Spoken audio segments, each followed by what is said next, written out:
कौन फूल फूल आधे आधे रतिया कौन फूल फूल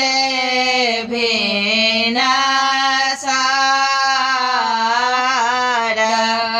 हे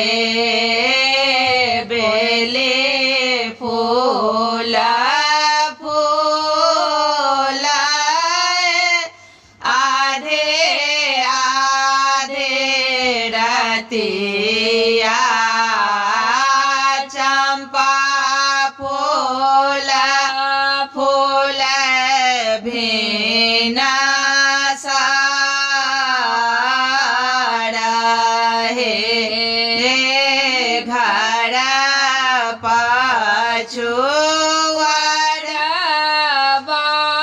में लोहारा रे भैया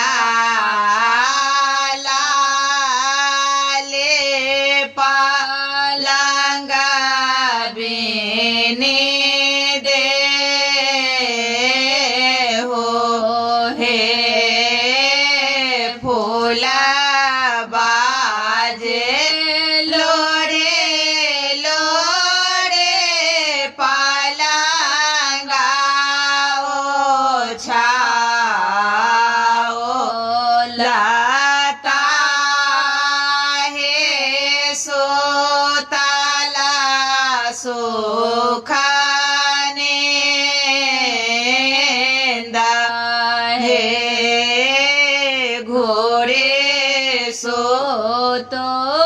फेरे सो तो सासु जे के बेटा बा तोरे घाम चले आमाले ना हे घर पाछुआर बामे धोबे आके बेटा बा करे सचले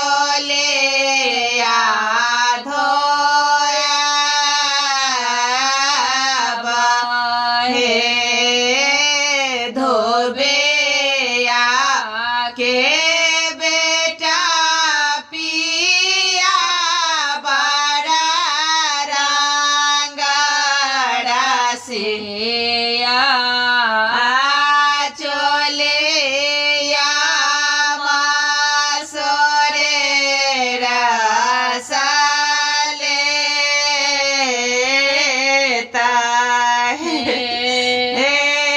जोगे जोगे